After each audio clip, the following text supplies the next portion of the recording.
The Witcher Secret Invasion disappoint as some creatives blame the fans. So that's the headline.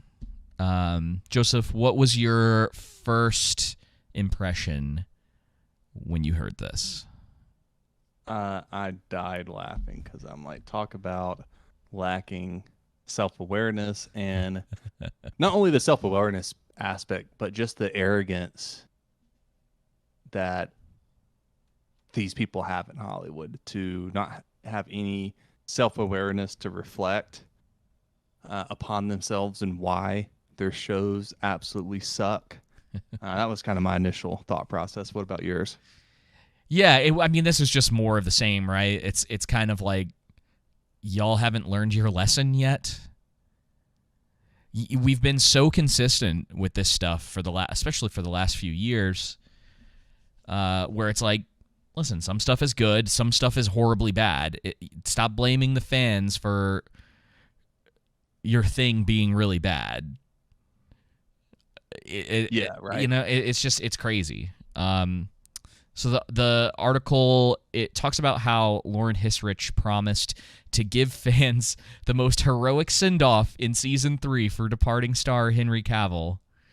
Instead, fantasies eagerly anticipated, which I would argue is not true, final 3 episodes of the season released, this says last week, but it was a little longer than that, literally had Cavill's Geralt recovering from injuries in bed before rousing himself for a final fight.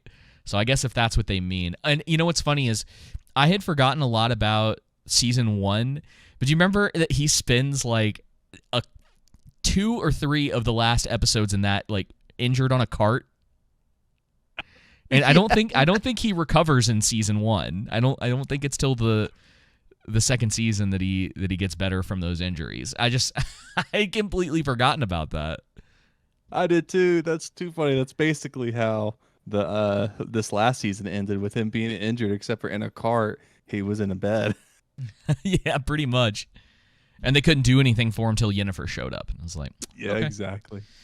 Looking back on that season 1, like I remember at the time thinking it was good, right? I can't remember if I settled on it being good or decent or whatnot, but it was fine. Like it had potential, right? It wasn't amazing, it wasn't great, but I was surprised that, you know, hey, this is better than I was expecting it to be. The world building was a problem. There are so many different problems within that first season. But now definitely looking back after the second season, after Blood Origin, after the third season of The Witcher, I look back on that first season like, man, yeah, that could have been a lot better. Well, They've really just dropped the ball as a whole, even from the beginning of it. Yeah. You know, I happened to finish the first book last week. Oh. And Season 1 is definitely kind of close. Well, hang on. That's not really fair. So you know how... Okay, so you know in Season 1, they have the episode where Geralt is trying to save a princess who became a Striga. Yes. And he's fighting in that tomb. So that's like straight out of the book.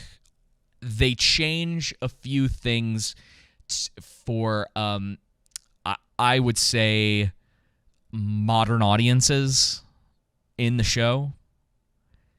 And most of it is like where things are typically a little bit neutral in the book on, like, you know, male and female characters. You know, in the show, they have to sort of take that extra stab at the male characters. Though they're still pretty terrible because, like, the whole, like, incest plot line for that is still there, which is part of the reason that she was cursed. Not specifically because of that, but, like, because of someone doing that. And then you have... You remember the episode where in Season 2 where he goes and he meets the man who is like a boar? Mm-hmm. So Ciri isn't there for that. It's just the story of Geralt and that guy whose name I don't remember. And it's kind of just like they're back and forth, like they're having this conversation. Some of the stuff that's in the show was correct, but they give that guy sort of more of a villainous intent, I think, in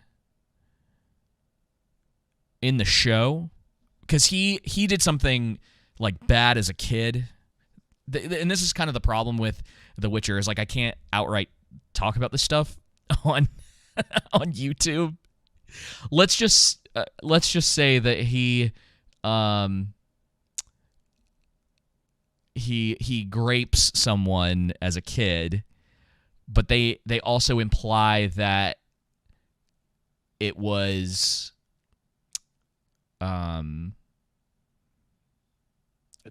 today, Junior. I would say like peer pressure, because they're not showing. Well, I'm just trying to make this correct. So he talks about like making the mistake, and that's what caused him. He was cursed because of what he did. Right. And in the show, they like amplify that at the end. And I'd have to actually go back and watch the episode again, but I just remember reading through some of that. And then you remember, and then the actual like the Last Wish, is quite a bit different.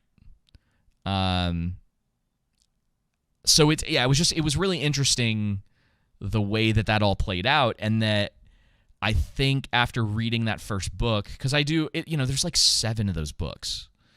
And I want to finish reading the rest of them, but I think there was something to the idea that we've talked about where you could put those stories in, and the way that they jump between each of the stories is that there's sort of this downtime in between there where he's at a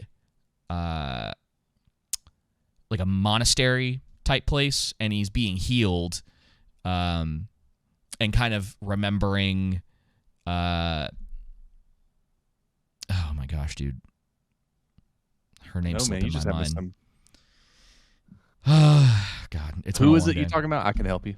Not Yennefer. Raven, yeah, Yennefer. So Yennefer. she is like mentioned throughout the first book until you get to the Last Wish, and then you kind of, then you get the story behind how they met, why there is this destiny between them, and then the child surprise episode from season 1 is also in the first book, and it's pretty accurate, which is interesting because I always thought that episode was probably my favorite in season 1.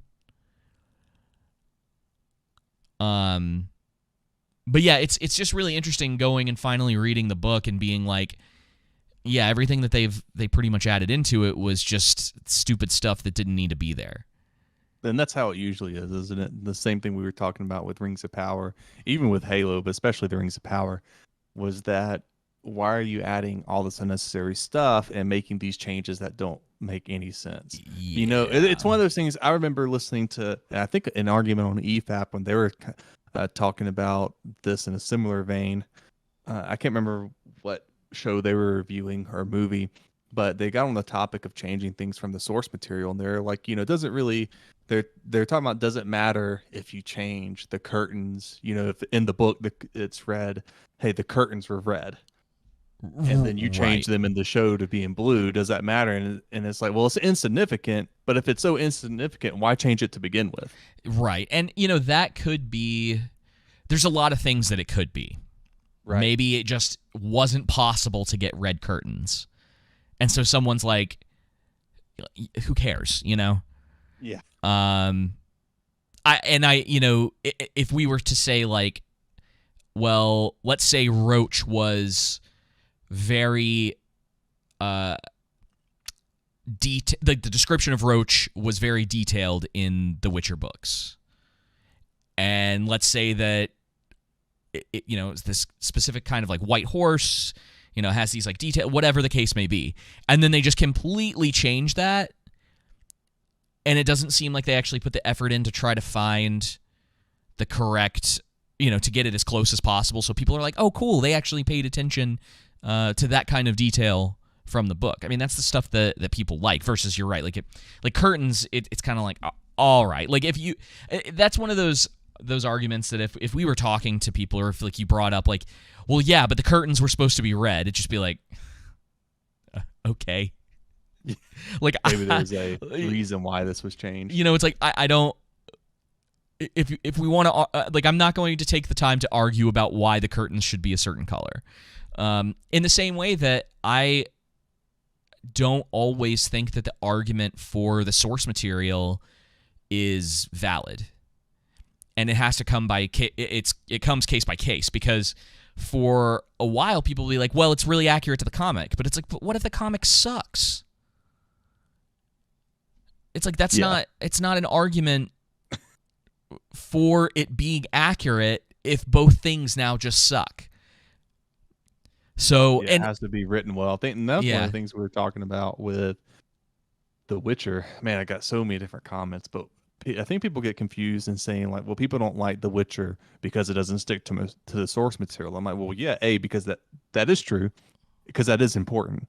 Are there times where they do stick to the source material? I mean, it's like you have the trimmings of it, to my understanding, kind of like how the Rings of Power, it was Tolkien in name only, meaning like you have these names, these faces, and locations. Outside of that, there's nothing, even with the characters, the places and locations, there's nothing, from the source material that exists there. But the main reason is just that it's bad writing, right? We talked about the Lord of the Rings, Peter Jackson movies before, and there are things that he changed, but he's not changing things because his political ideology or whichever ideology he holds, it's not coming from a political basis or an ideological basis. It's purely coming from a cinematic perspective. He had a passion for the source material, and he wanted to do Tolkien justice. And how can I best convey that to the screen? Right. Let me make these changes here and here so I can get across Tolkien's main themes and ideas and his spirit, even though I have to make these subtle changes because I can't have, or these significant changes because I can't have 1,500 characters in a movie. Otherwise, it would last for 5 hours each movie. Yeah.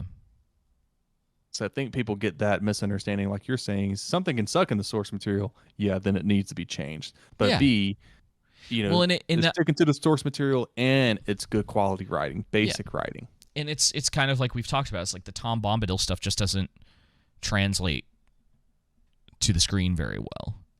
Right. You can't have 45 minutes of Tom Bombadil. Like, you're going to, for one, your pacing's going to get ruined. And you're just going to lose. Because, like, you have to, this is the thing, too, is from it's kind of strategy in some ways. You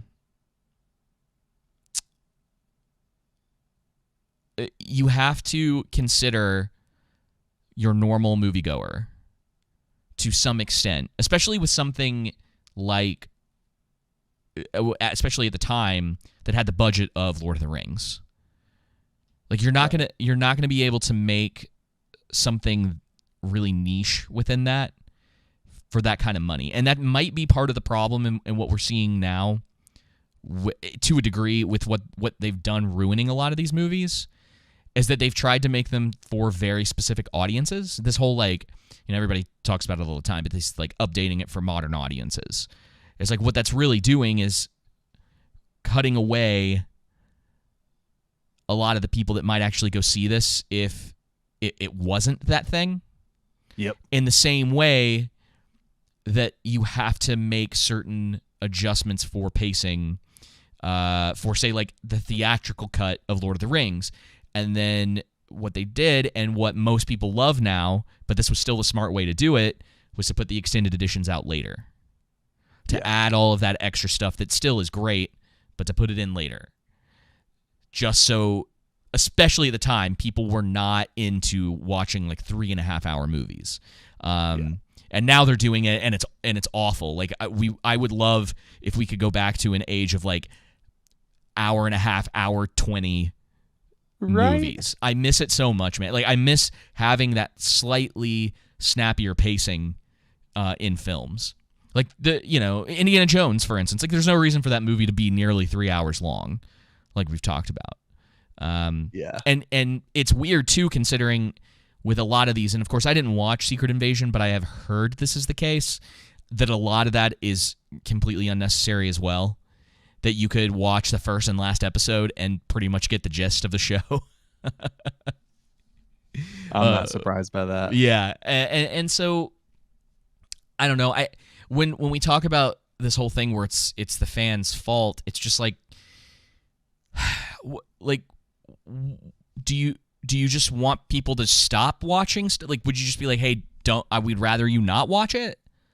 Yeah, right. I mean, people aren't when it comes to The Witcher for the most part anyway, and I think Mandalorian had the same problem, Secret Invasion, and Marvel in general is having that problem. People are just finally being like, I just can't. I don't, a lot of people care anymore because it's bad writing. Yeah. Well, and dude, it is that, and it's because there's no effort being put in at all. Because there's plenty of stuff that has terrible writing in it that still does really well. Yeah. That's a good point. 50 Shades of Grey is Twilight. They're out there. The stuff that makes lots and lots and lots of money. And you're just like, how do you read / watch / whatever this product? Yeah. People will find an enjoyment in things even if it's not correct. But when it comes to Marvel, Indiana Jones, Star Wars, any of those classic properties, there is a need for better writing. Because everything else, I think, for the most part, comes along with it. The Star Wars movies looked good. And I'm sure we've run into that argument in stuff that we've done too, where people are like, well, at least for a while we did, I think. People be like, well, it looked good. And it's like, well, that's great. Like, it's not enough though, Yeah. No, exactly. Let's see. So, over on Disney, Marvel Secret Invasion has been similarly ripped as one of the popular studios' biggest stumbles. That was a mouthful. Its finale earned just a 7% score on Rotten Tomatoes, and headlines dubbed the project starring Samuel L. Jackson the worst reviewed Marvel project ever. The reactions follow what was considered the disappointing third season for Mandalorian. I thought Secret Invasion director. Here it is. Secret Invasion director Ali Selim seemed to suggest Marvel's rabid fans had outsized expectations during an interview with Variety. I don't feel bad about mixed reviews. A 7% is not a mixed review, sir.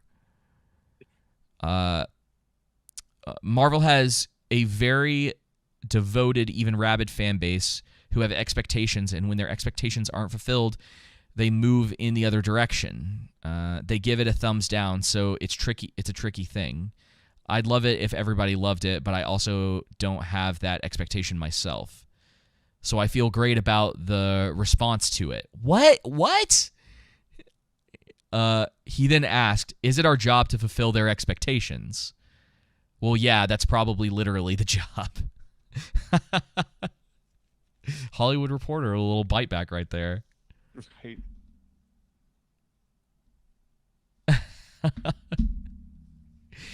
That's insane, dude.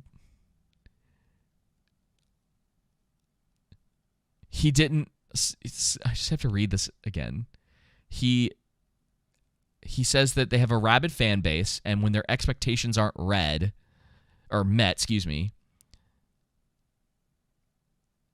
they just give it a thumbs down and move on. So it's a tricky thing. He says, I'd love if everybody loved it, but I also don't have that expectation myself. So he's either lying or he has no idea how bad this thing was. Yeah. No, I think it's one of those things, that we mentioned before, that they just they live in this bubble. Can you even say that the Marvel fan base is even rabid at this point? I think No. the Marvel fan base is just dead because of all the manure they've been getting. Rabid fan base would be Captain Marvel making $1 billion. Yeah. That's rabid because people were so hungry for the next piece to the story that they were even willing to potentially overlook anything with Captain Marvel. In it. Yeah, and then you see it and you're like, of course they had all of the controversy that came out. And back then it was like, because I remember all that being the case, I was like, all right, isn't that odd to ask, is it our job to fulfill their expectations? It is weird. Like, yeah, no crap. That's why you were hired, ding dong. Yes. Like, I mean, Secret Invasion means something to fans. But it's like, dude, it's just again, we all understand that things need to change from one medium to the next, right? Book to movie or whatever, comic book to movie or comic book to TV show, whatnot. But to do this dumbed down version to make make excuses for why your show is the worst reviewed show for Marvel, which is saying something considering all the crap they put out. I mean, that really is an accomplishment. That lets you know you probably failed at your job and you should go look into the mirror. What this reminds me of, David?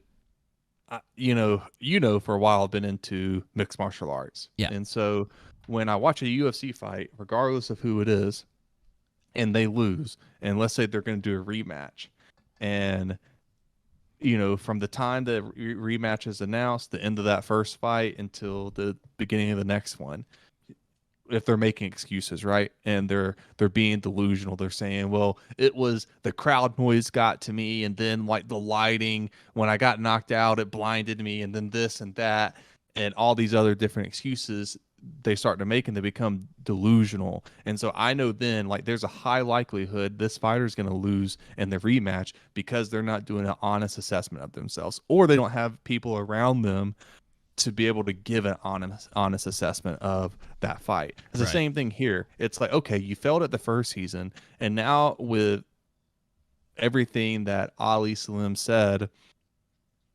it's like you don't have anyone around you at all. Like, you don't have any self-awareness. You can't objectively view what you did. But then you don't also have anyone around you to let you know how bad your show is so that you can get better and succeed in life, right? Well, the biggest problem, and Matthew said this in the troll room, he says his context says he's hired/paid for his writing, not audience reception. So in a way, he's right. And I think the heart of that is this idea that we've been talking about, and you see it in a lot of industries besides this one, where people just fail upwards.